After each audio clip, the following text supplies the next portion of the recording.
You are listening to Lighthearted, the official podcast of the United States Lighthouse Society. My name is Jeremy D'Entremont. Welcome.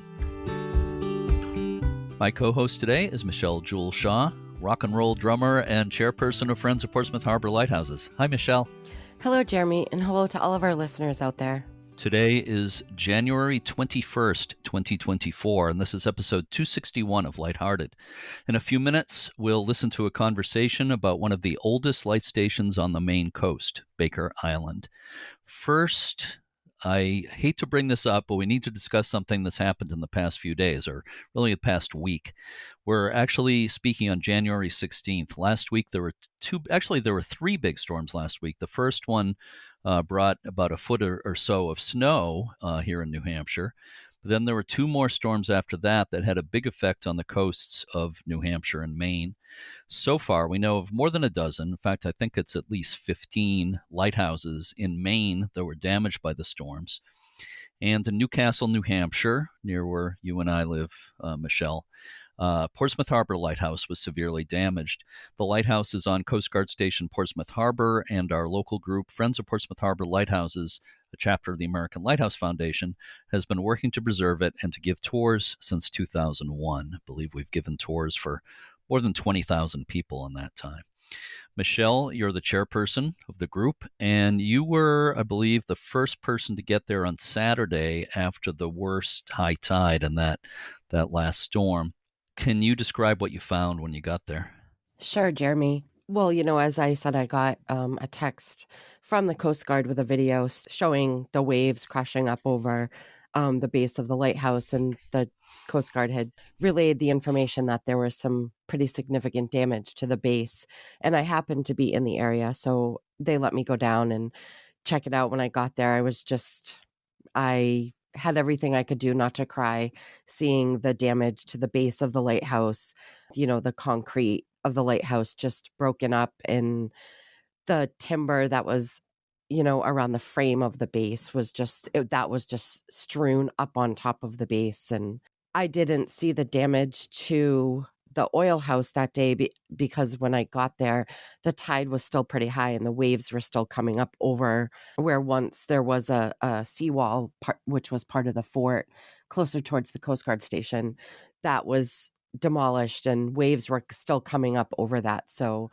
I couldn't get too far down to see the damage to the oil house, but I did, get some photos of the damage to the base. And yeah, it's pretty incredible. I was there after the first storm, in between the two storms. I was there like the day after the first storm last week. And when I got there, you couldn't walk over anywhere near the lighthouse and keeper's house because it was so badly flooded. And as you said, the wall had been knocked down there, the seawall, and that the water would have been pouring over that anyway, but that made it even worse, more water coming in. So I didn't see any damage when I was there after that first storm, but things looked horrible. I mean, rocks everywhere. A lot of the Coast Guard station was flooded. There were rocks all over the station. Right.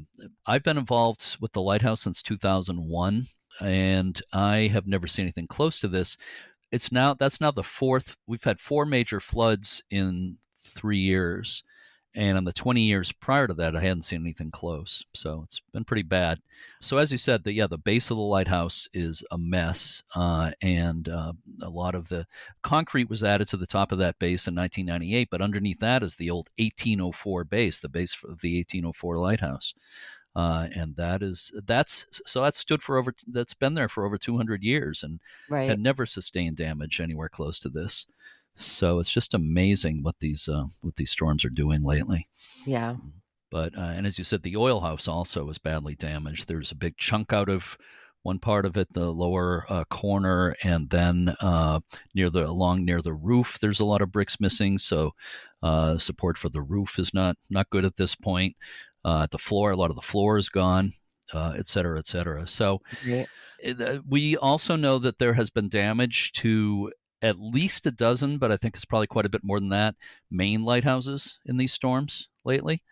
We're trying to assess all the damage. I'm actually working on an inventory of the damage, and I hope to do a Zoom event to talk about all this stuff possibly maybe a few weeks from now, so people should watch for that. But there's been a lot of damage.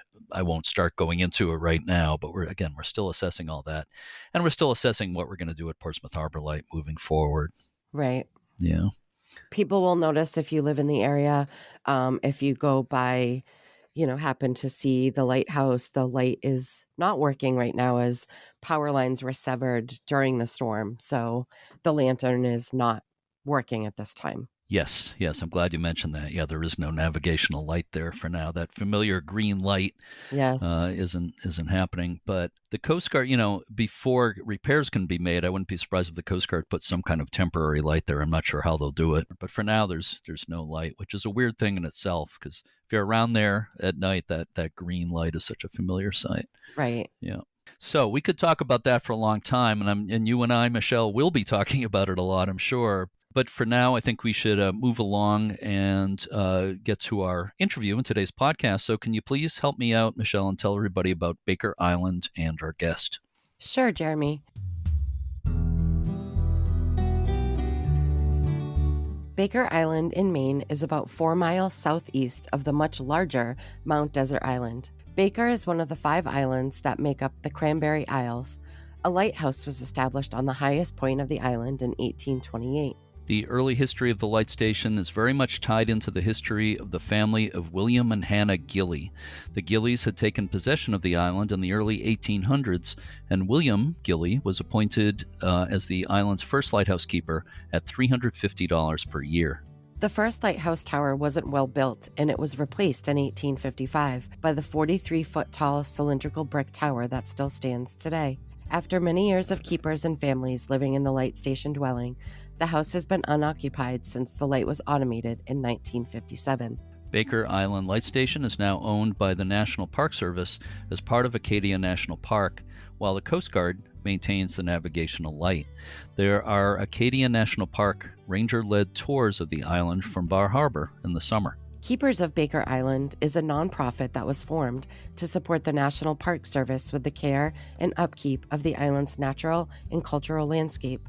Our guest today, Cornelia Cesari, is an island resident and the president of the board of directors of Keepers of Baker Island. Cornelia is also the author of the book Baker Island, released in 2018 by Arcadia Publishing. It was my pleasure to speak with her a couple of weeks ago, so let's listen to that conversation now. I am speaking today with Cornelia Cesari, who is the president of the Keepers of Baker Island. Thank you so much for being with me today, Cornelia. Thank you, Jeremy. Thanks for having me. Oh, you're so welcome. Obviously, we're going to talk about Baker Island and the light station. But before we get into that, I want to talk a little bit about your personal background. Can you tell me about your personal connection to Baker Island? Yes. So I come to this not necessarily as specifically a lighthouse aficionado, but a fan of all things Baker Island. Most of the island is owned by Acadia National Park, but there are 2 private residences, privately owned buildings, and my family owns one of them, the little schoolhouse. So I grew up going to Baker Island and brought my kids out to Baker Island, and so we've always, it's one of the very most special places in the world.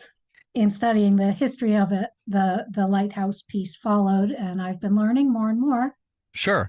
And you're spending the summers out there these days, is that right? No, we live in Vermont the rest of the year, so we try and get out there several times a summer for maybe a week at a time. We often aim to spend time in every month out there, but it's a challenging place to be. Yeah. Not always so easy to get it on and off anytime you want to, I'm sure. That and also there's no potable water on the island. Obviously no electricity, no phone, we do have cell service, which is interesting, but it's just a complicated place. Yeah. For being pretty close to civilization, the Acadia National Park area, it is kind of off the beaten track. Yeah. Civilization-wise. There's no dock, so getting out there involves mooring and then rowing a skiff into the sort of harbor. It's not really very sheltered. So, Yeah. just even getting supplies on and off is sometimes difficult. Yeah. I was just talking to my wife, Charlotte, a couple of days ago about this, and she remembers very well that first time we visited Baker Island, I'm thinking was 2001. I know it's more than 20 years ago. I was looking at my photographs, and they were 35 millimeter photographs, pre-digital, and I scanned them in 2004, but I think it was actually 2001 when we went there, and it was very memorable. So, she remembers it well. And I have been there one more time in the years since, but it's been a few years, so I need to get back. I really enjoyed my 2 tours out there very much. So let's talk about your organization, Keepers of Baker Island. When and why was it formed?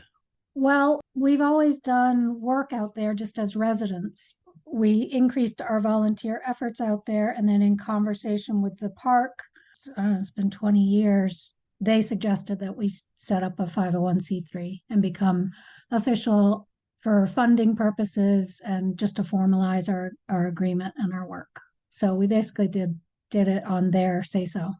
So what, besides raising funds for the island, what are some of the things your organization does? 2-part question. Are there volunteers who do things on the island? And if so, what do they do? We're all volunteer, and we're tiny, and we haven't to date really stepped up fundraising efforts. Primarily what we do is maintenance. So mowing the fields is the big one, which my husband does primarily, and clearing. And we had we'll talk more about later, we had a big effort to clear the spruce, which are growing up all over the island. So primarily we do mowing, we coordinate volunteers, we do a big shoreline trash cleanup because that's always an issue. But we're also just standing by because when there's storm damage, we're there, and occasionally for an accident. We actually helped airlift an injured visitor off the island one time. So we're here to collaborate with other groups. We had a local historical society. We worked with them and did a big cemetery restoration. Good, yeah. So let's talk about the light station. The last time I was there was, I think, more than 10 years ago now, and the buildings were in rough shape at that time. For people who don't know, there's the brick lighthouse tower, there's a keeper's house, separate keeper's house, and an oil house. Am I forgetting something, or is there any other buildings that are part of the light station? There's in 1942, we think, the Coast Guard built a garage/barn. So that's there. It's not part of the historical light compound, but those are the only buildings that remain that are historical. Well, there's also another house on the island, which was one of the original settler houses, the Gilly House, which is owned by the park as well. Okay, yeah, I want to talk about the Gillies in a few minutes, but at this point, what kind of condition are the light station buildings in? Not good. Very, very tough shape. It was actually in July of 2022, Tim Harrison placed it on the Lighthouse Digest Doomsday List. I'm sure you know Tim, who was such a wonderful man. And he had a scathing review. He said, we have to wonder how they can expect to take care of the Bass Harbor Head Lighthouse when they can't properly care for Baker Island Lighthouse.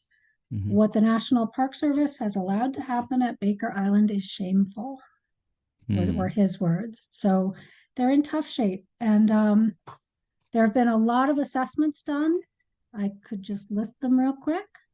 The Coast Guard did an assessment in 2007. They transferred ownership of the tower to the park in 2011, and before that they did this assessment, and they recognized that the part of this had been their issue. In the 80s they sandblasted the tower, and my mother, who was a very shy and solitary person, was peeking through the bushes and took pictures that a helicopter landed and they sandblasted it, like I guess the way they just do upkeep of all towers, but it's a very old tower. And so when they sandblasted it, they removed all the patina and the outer layer, and then they pointed it with a hard cement-based mortar, and coated it so that moisture accumulated in the bricks and also in the lantern deck, and it just has deteriorated horribly since then. So at that time, the Coast Guard put together a project for $100,000, but it was never funded. In 2008, the park conducted a condition assessment, which identified short-term work in the next 3 to 5 years and immediate emergency work within 1 year. That was in 2008, and none of it was done except for the clearing of trees, which we did.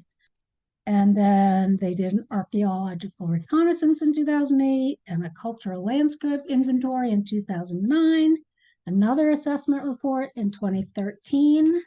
Yeah. In 2017, the Friends of Acadia raised funds, which were used for another condition report. So they had a visit in 2019, which raised alarm bells, and they produced a report in 2020, which also said it's in poor condition and this is an emergency. So lots of reports. Yeah, that's not that uncommon. You spend a lot of money getting reports written, and there's no money left over to do the actual work. So in 2020, the Friends of Acadia had raised this money, and that really I think that helped get the ball rolling a little bit. And in 2020, Eastern Maine Environmental carried out some lead and asbestos remediation on the oil house, the keeper's quarters, and the gilly house. Okay. So little steps. Yeah. You mentioned the sandblasting a few minutes ago, and I was just you probably know that these days the historical authorities tend to frown on sandblasting because sandblasting tends to be too invasive.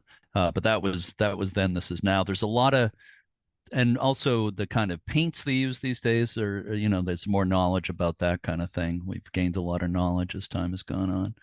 So maybe it's good that it's been put off until it can be done properly. Yeah, to some extent. And to be fair, there has been some work done recently. I did just touch base with the deputy superintendent of the park, Brandon Byes, and he said that they we're planning to have masons come out right when COVID hit, and that threw everything askew.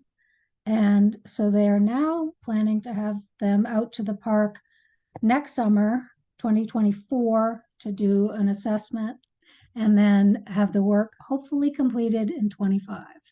Wow, that would be nice. So yeah, hopefully. Yeah, absolutely. Hopefully. Was there some work on the oil house done in 2020? Is that right? Yeah. The park is really stretched thin, like many parks. Sure. They have the best intentions sometimes, but things may not happen right away. So, for example, the oil house roof was removed and the cupola was taken off island in 2019. And then they began to re-roof it, but it fell unfinished. And so a year and a half later, we were out there in October and we saw that the tarp that was over the roof was leaking and it was essentially open to the weather.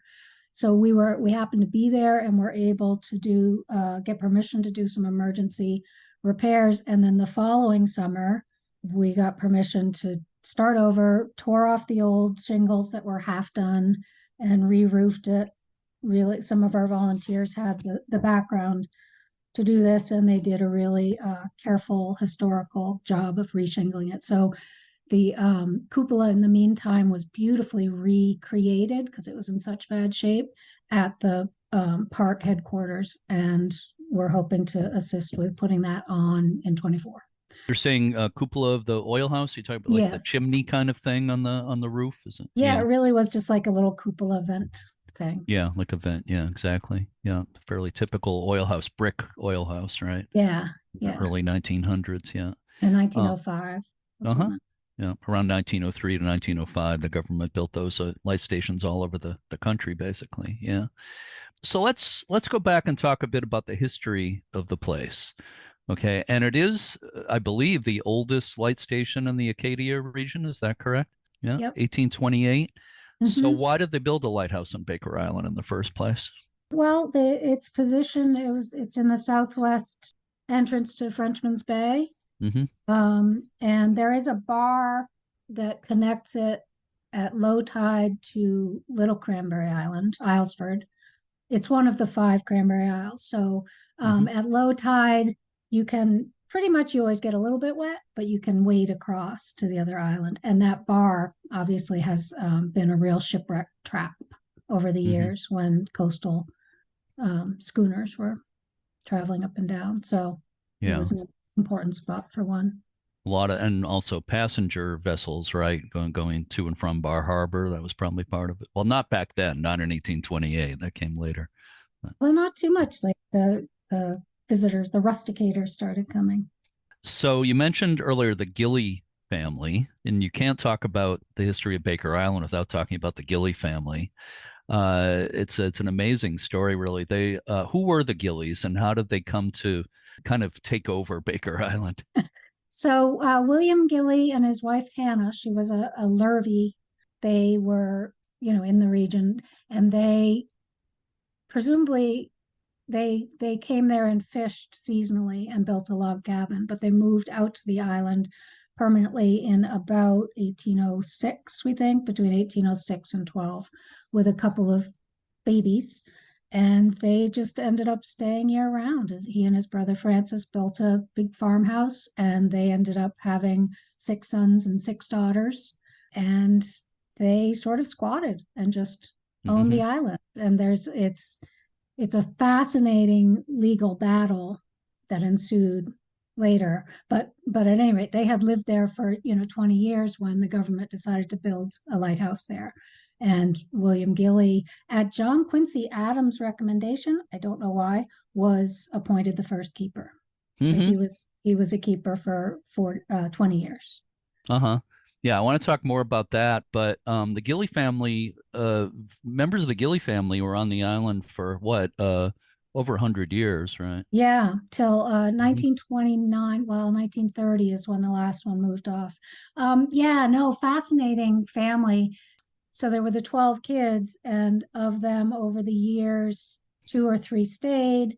They built 2 more houses in that generation. And then those 2 families, just between the 2 of them, had 16 cousins who grew up there. And then the next generation, there was another house in the final. So sort of in their heyday would have been sort of 1830 to 1880. There were quite a few. There were 5 households, including the keeper, and there probably would have been like 25 residents. And they subsisted on the land primarily. Yeah, I was going to say, from what I've read, they were pretty self-sufficient. They obviously farmed on the island, had a lot of animals and things. Is that right? Yeah, they had sheep. They had like 50 head of sheep. They made all their own clothing. They had oxen always for working. They raised some pigs to slaughter and had cows for milk. And they would shoot birds and sell feathers. And they actually were involved in cobblestones that went to Portsmouth and Boston area. And it was said that actually one year when times were really hard in Southwest Harbor, that the Gillies brought food to the mainland to help out. So they brought potatoes, fish and stuff. Yeah. So. Yeah, that's impressive. Wow. So as you said, William Gilly was the first keeper of the lighthouse, and he was keeper for about 20 years. Do we know much about the job he did as keeper? Reports on any inspection reports, that sort of thing? I'm afraid I don't know too much about the details of his time there. I think what gets more attention is when he left and how it went afterwards. Yes. We can talk about that.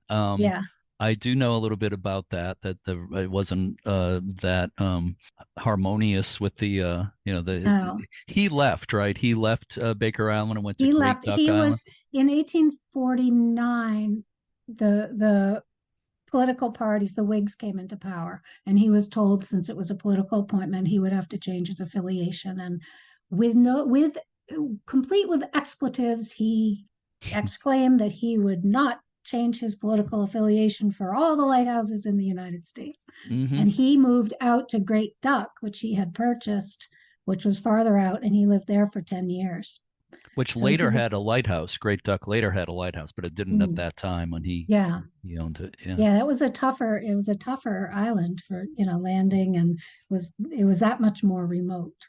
So some of his family, including, was it a couple of sons, remained on the island and kind of gave the next keeper a hard time. Is that right? Yeah, his 2 sons, Elisha and Joseph, stayed on the island, And Joseph was in the original homestead, which when the keeper's house was built, then William and Hannah moved to that. So one of the sons was in that, and another house was built for their oldest daughter. So they had these two homesteads on either side of Main Street, the road that goes down the middle of the island. And apparently they harassed the following keeper mercilessly. There was an early letter in 1849. A letter was written. Isaac Ilsley wrote a letter to Stephen Pleasanton, who was the fifth auditor, acting commissioner of revenue, just stating that there was a terrible situation out there and that the Gillies should be ejected from the island because they weren't even allowing the keeper to pasture his cow, and they weren't giving him free access down to the harbor, and apparently they were complete scallywags. So how was that resolved, if it was? Well, it wasn't right away because in order to eject them, they had to prove ownership of the island. And then what ended up happening was that it was contested in court, and the government admitted that it would be a challenge for them to prove that their deed to the island was legitimate. Yeah. I mean, this battle went on until it wasn't really resolved until 1909, because it came back up later. I'd like to step back and just talk about the research involved in this book. I know that I think you're an archive rat like me, and it was so fascinating to me to try and read between the lines, because you have your official accounts in as much as they're available. But then I started to question some things, like it was said that the wealthy visitors to the island, because it was a big draw for what were called rusticators at that time, they would come out and have picnics and dance on the far side. There was a flat rocks called the dance floor. And so they sort of befriended the Gillies in a funny way. I'm sure it was an interesting relationship. But it is said that they hired a high-powered lawyer to help defend the Gillies. And then other things that are said are these poor local Gillies want to build a schoolhouse to educate their young. And I look back at this and a bunch of things come up. One of them is that this in a way was a test case for land that was sold all up and down the Maine coast, going way back to a guy named Bingham, who owned 1 million acres and deeded it. And I feel like this case is potentially was, if the Gillies had lost this case, it could have had ramifications to some then very wealthy early Americans who had property all through Maine. I don't know that there isn't a lot more there to the history. Yeah. Well, reading between the lines is always a fun part of doing this kind of research, for sure. I want to talk more about your book in a minute, but just a little bit more about the history, the human history. Another keeper that I know about, partly because he was also at Burnt Island Lighthouse in Booth Bay Harbor, and I know they actually have somebody, I think, portraying him there at times in living history presentations. But Joseph Muse was keeper for a couple of years on Baker Island. We know a lot about his time as a keeper, both at Baker Island and Burnt Island. What can you tell me about the Muses on Baker Island? I love talking about the Muses because to me they're just really interesting people when you look at their life history, where Joseph was abandoned as a child in Southwest Harbor by his sea captain father, and he didn't speak English. And I mean, the stories are really interesting. But so he and his wife Annie became lightkeepers, and they were sent to Baker in 1930. They had 3 little children at the time.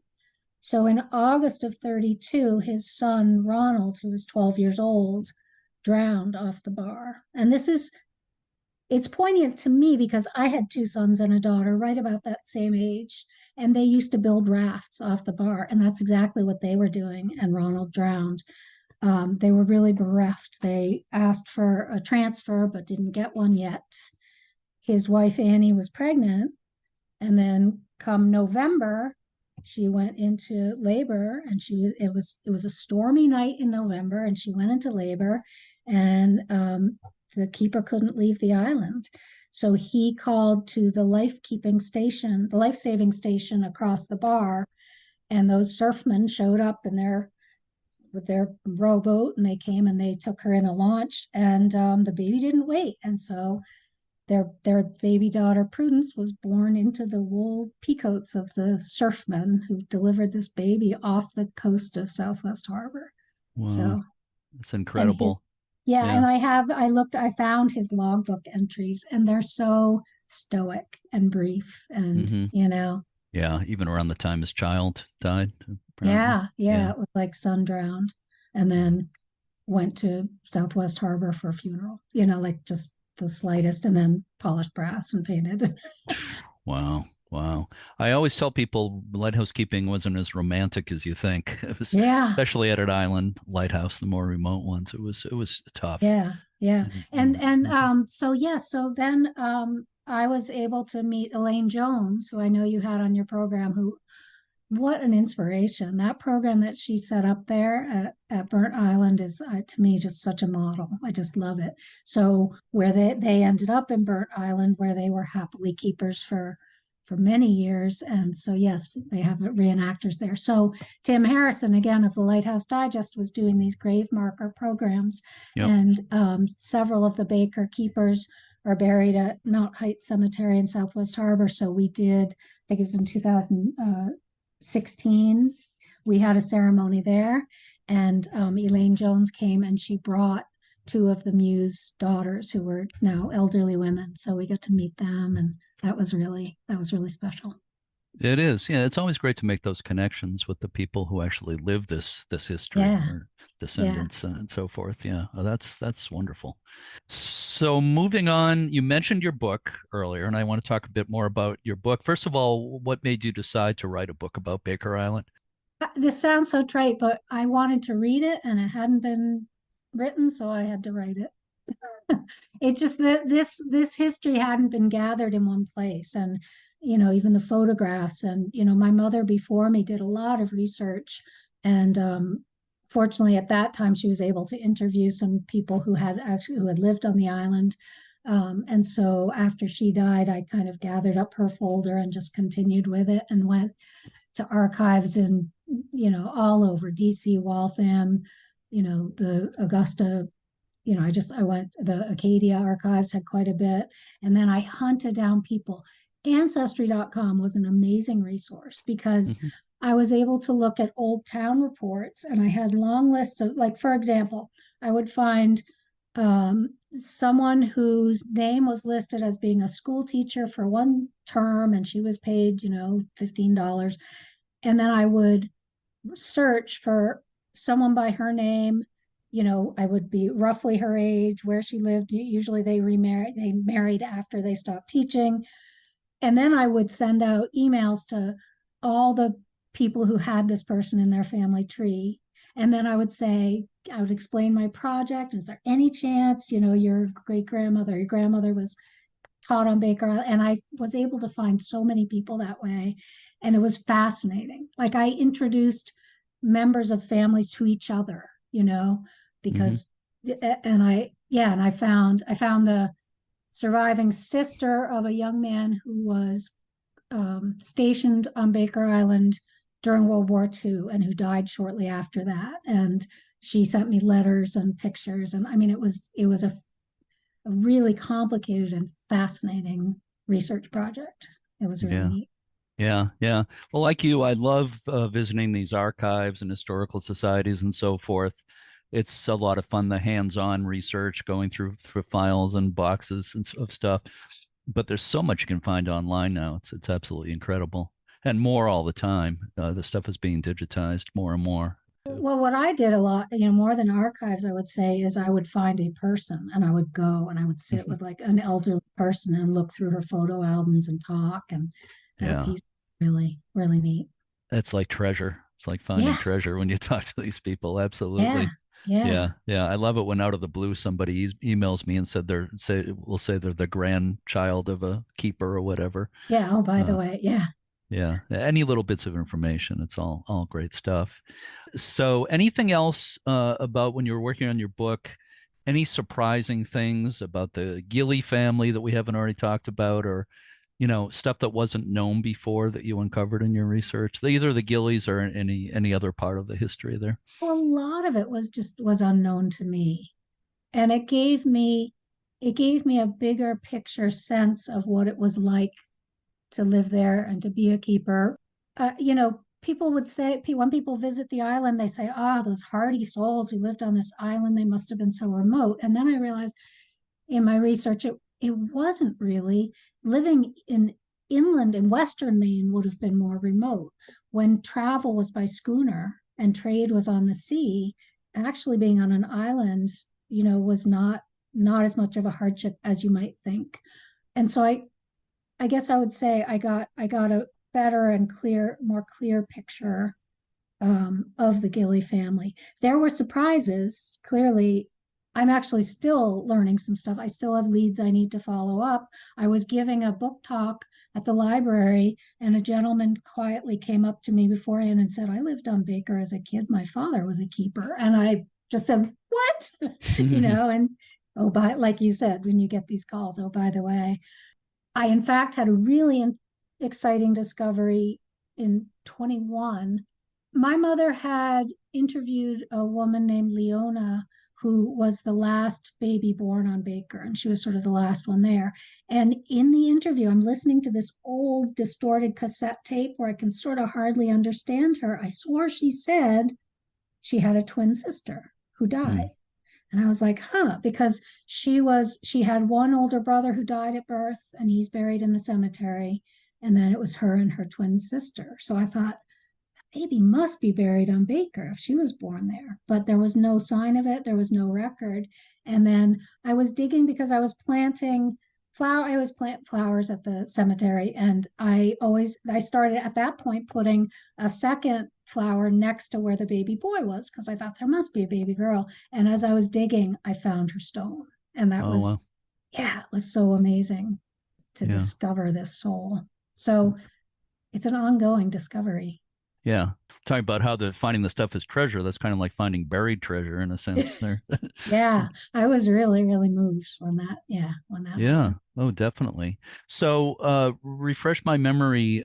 The last keepers and families living at the light station were in the mid 1950s. I know that light was actually discontinued for a couple of years. Yeah. In 55, it was discontinued. And then when it was automated, that's a question, because the official record I've seen some places is 1966. Okay. But the hyphen or the workroom was removed in, I think, 65. So I don't know that there were keepers there after 57. That's the latest that I know there were keepers there. Yeah. I've been a little unsure about that myself, that history in there as to exactly when it was automated. But so you mentioned meeting a son of one of the keepers, right? It must have been one of the last keepers. Have you made contact with other family members as well? Yeah, as much as I can. And there was crossover too. That was an interesting thing too, because you had the Gilly family, then you had keepers, and then you had school teachers. So sometimes there was intermarriage or there was crossover. So I was able to find people who had a couple of different connections. And so I was able to find descendants of keepers. And in fact, some came to the different ceremonies, placing the grave markers. Yeah, that's right. Yeah. And I know one family, they went out. Unfortunately, the woman that I met was so wonderful. She was 98, and they said she just wasn't up to the trip, but some of her children and grandchildren went out to the island after we met and after I told them about it. Mm-hmm. Yeah. Well, that's really great. So let's move up to more recent history. You mentioned earlier trimming the trees there, and I have narrated cruises in that area a number of times. A lot of them with Bar Harbor Whale Watch. Baker Island is always included in those tours, but it's always kind of a challenge to actually even be able to see the top of the lighthouse from the water. So sometimes the captain will move the boat around until we can spot the top of the lighthouse sticking up above the trees. But it doesn't lend itself to great photos from the water. It's best photographed to actually get on the island. I know there's been time. or from the air, yeah. But I know there's been times that it was considered to discontinue the light because of the trees blocking it, but local mariners said they still needed it. So, what is the situation with that? There's a long history to this. Yeah. When the Coast Guard turned over the lighthouse compound, minus a 20 by 20 fenced area around the light, that was in 58-ish, the agreement included provided no construction or natural growth is permitted on the land conveyed, which will obstruct the view of the aid to navigation by the mariner from the sea.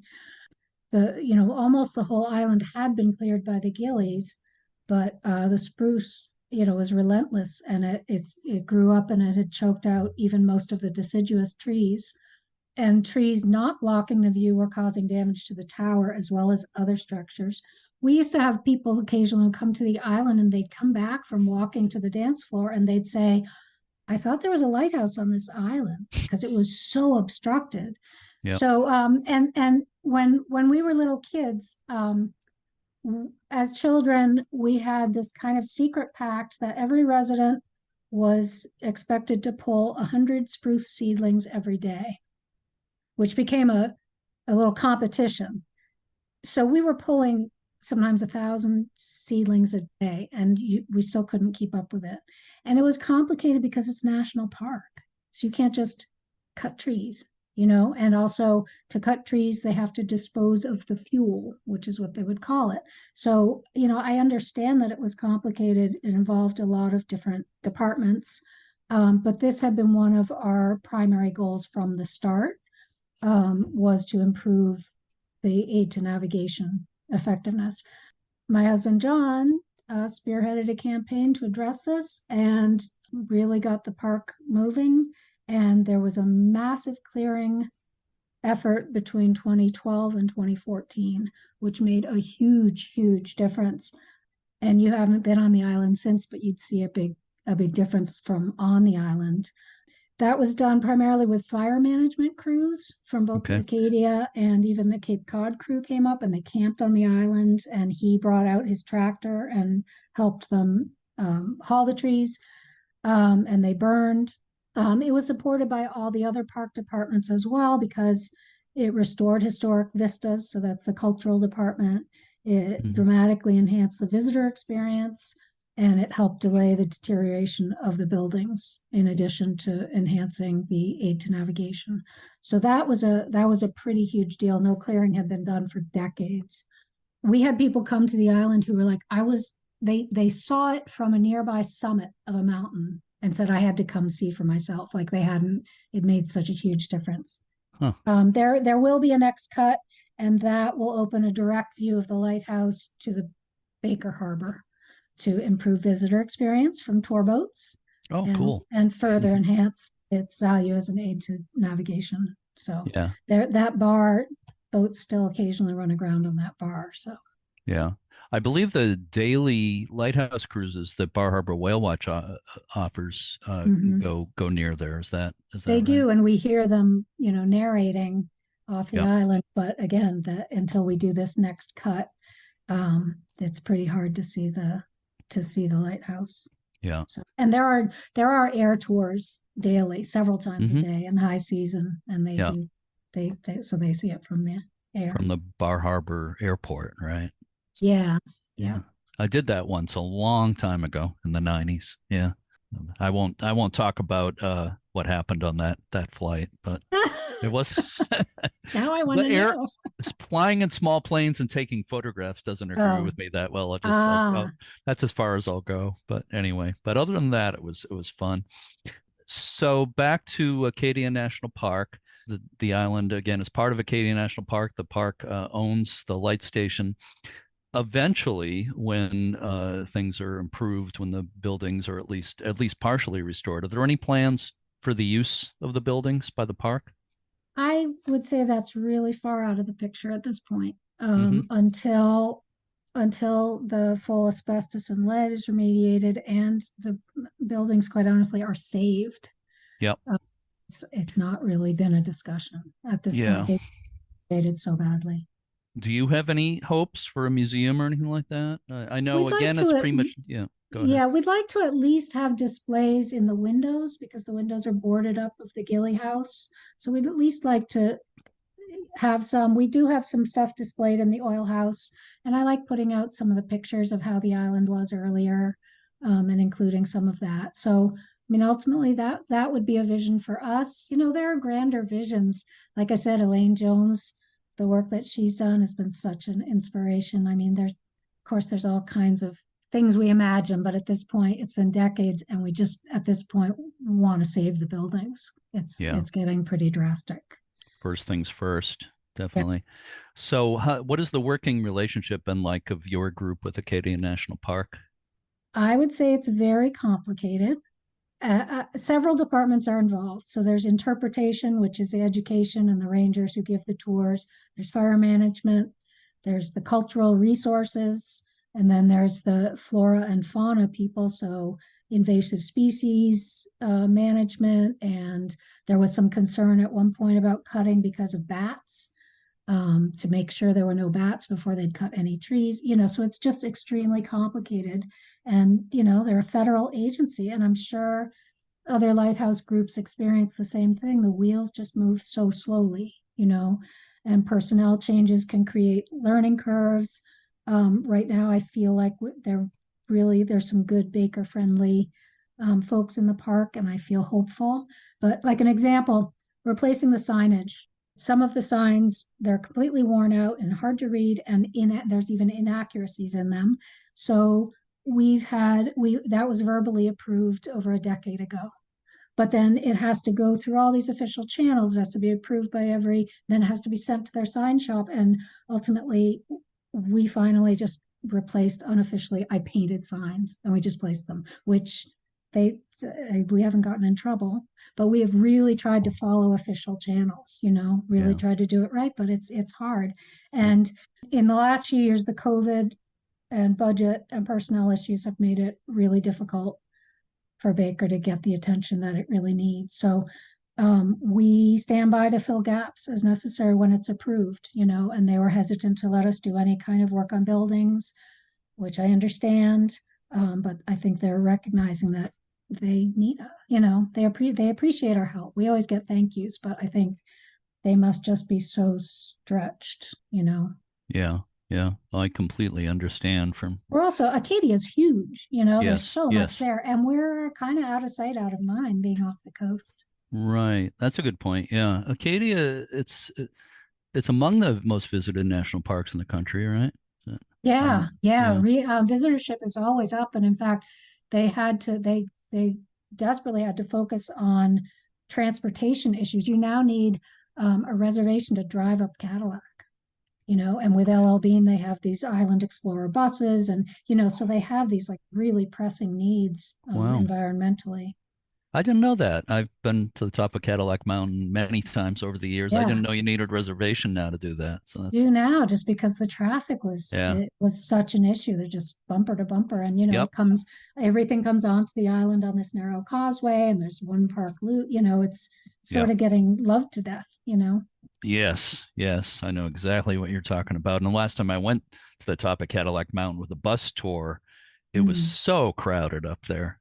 A yeah. beautiful day with a very clear view, an incredible view. Of course, that's why everybody goes up there. But I know what you mean. People love these places to death. Sadly, I've Yeah, seen it yeah. happen. But still, I don't want to discourage people from going to Acadia National No, Park. no, it's an amazing place. Yeah, Yeah, it's absolutely beautiful. I always recommend spring or fall, Yeah. even late fall, like late October. I think would be a good time to go when it's a little less And crowded. it's great. It's great for kids too. You know, I grew up hiking in Acadia, and a pretty short, easy hike rewards you with magnificent views, you know? Hmm.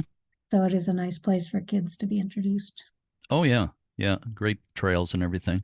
So we touched on the tours earlier, tours of Baker Island. How do those work? Who runs those?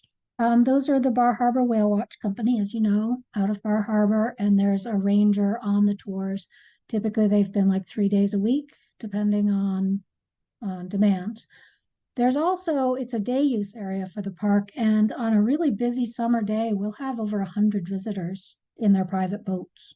Hmm. Um, Oh, it's just a beloved place for so many people. I mean, the number of times we've had people coming up to spread someone's ashes or having their wedding reception, or, and then we've had people say, my family has come here every year for 70 years, or, it's for a tiny little piece of ground out in the ocean, it is so beloved by so many people. So yeah, it's a very common picnic destination for people in the area. So there's lots of visitors other than the tour. Yeah. Okay. But I recommend the tour very highly. As I said, I've Yes. done it a couple of times, and my wife, who is not into lighthouses as much as I am, but Mhm. she remembers that tour like it was yesterday. We just talked about it, and she had a great time. That was more than 20 years ago. Well, again, there's Yeah. more than the lighthouse, and in fact, you can't Hmm. even go in the lighthouse. But Right. it's, for its uniqueness, it's also really emblematic of that whole Maine farmer fisherman subsistence lifestyle, which Yeah. was true all up and down the coast. But because this island has been preserved, it's a bit of a time capsule, and I think that's one of the things that's so special to people. Yeah, yeah. Well, I'm glad you mentioned that, because I want to emphasize that the tour includes the light station. You don't get in any buildings, but you get to see it. But it's the whole island and the history of the island, the gillies and everything else, and so it's a lot more than just experiencing the lighthouse. So, what about wildlife? Is there interesting wildlife on or around the island? And I would like you, if you could, to touch on a particular story about a whale that I saw online that you were involved with, a stranded whale. Oh, there was one. Yeah. Yeah. One time we saw, a stranded whale, and the College of the Atlantic is right nearby. So they have Allied Whale, which is their organization that tends to sea life. And so we put Yep. in a call, and I guess she managed to get herself off the rock before they got there. But yeah, and every so often there will be a beached whale. But the island itself, it's interesting. There's only three mammals that actually live on the island other than humans. And that doesn't really include bats, which I haven't seen a bat there for quite a while. But it's deer, voles, and mink. And that's it. Okay. Like there's no mice, so that's really interesting. And lots of bird life. There are bald eagles nesting on the island. Some years we've had very vocal owls, although I haven't heard a great horned owl for a while. But we always have harriers and marsh hawks, and ospreys will fish off the bar, and the bald eagles are always there. Yeah. Pretty good concentration of wildlife for a fairly Yeah, small island. Yeah. yeah. So your organization again is Keepers of Baker Island. I know there's a website which is Keepersofbaker.org. keepersofbaker.org. That's pretty easy. Do you have a Facebook page as well? We do. I should keep up with it a little better, but yes, we have a Facebook page. Okay. So if people want to find out more, obviously the website is a good place to look, and probably the Facebook page. But are you looking? You said it's a small group. You only have a small Mhm. number of volunteers. If people live in that area, or maybe summer around there, or spend some of the summer around there, if they're interested in volunteering, would you like to hear from them? Yeah, absolutely. And we can give general instructions. No artifact should be touched or removed. That's been a problem in the past. But Hmm. obvious trash, yes. Serviceable fishing gear, you're not allowed to remove that, but we take care of it. We've also had some engagement by some of the groups. The Seal Harbor Yacht Club and the Northeast Harbor Sailing Fleet have for a century been racing around the island and visiting it. And so then now they've started having some more organized volunteer group efforts to come Hmm. out help. So that's, yes, we always can use help. Sure. Yeah, you never know who might be listening. There might be somebody who's in that area who would have True, an and we interest. usually have a wish list on our website too. So sometimes people have a mooring that they're not using, something like that. Hmm. There are specific things that we can use. Yeah.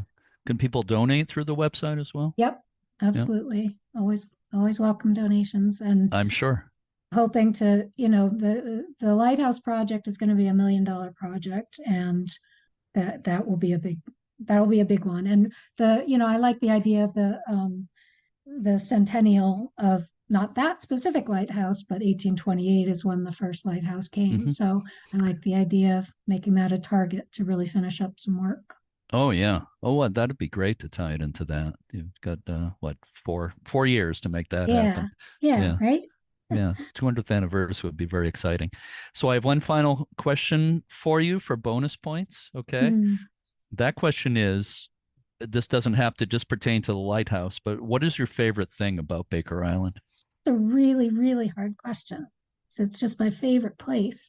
But I think there's sort of a duality to Baker Island in that it's a place where I enjoy the most solitude. After dark, no one's there but residents. So that's really special. And a lot of people come there and have for 100 years for the solitude, to escape the busy social life of Bar Harbor. And yet it brings people together in a really interesting way, and always has, from the poor gilly settlers to the government lightkeepers, to the wealthy rusticators visiting. So it has a funny effect that way of uniting people, and you really just leave the world behind when you get on the island. I think people feel that way about a lot of different islands, but I think Baker is really special. There's something about, people talk about island time, and just, it can be an island. Even the Boston Harbor Islands being very close to a big city, you feel like you're in another world when you're on the and island. the history on Baker, if you've ever been in like a really old house and you're trailing your hand down the worn banister and just thinking about everyone who's done that before you, Baker, especially with the buildings there, it really just oozes history to me. Definitely, I can see that. So Cornelia Cesari, president of Keepers of Baker Island, it is really, really nice talking with you today. We've been communicating by email for a while, but really wonderful to have a chance to talk with you. And I hope to get back to Baker Island. I'm not sure when that's going to happen. Maybe I can, will the tours still be going on in mid-September? Probably not, because I'll be up there. Yes, they usually, they end late September. But if not, you get in touch, because okay, love to I'll remember get you out there. I'll be up there to narrate one of those lighthouse cruises for Bar Harbor Whale Watch. I believe it's September 14th. So maybe around there I could swing. Give you a little private tour of the schoolhouse at least. I would absolutely love that. So again, Cornelia, thank you so much. Happy New Year. We're talking just a few days into January here, and hope to be talking to you again soon. Thank you, Cornelia. Thank you, Jeremy. Thank you for all the work you do. I've learned so much about lighthouses from your podcast.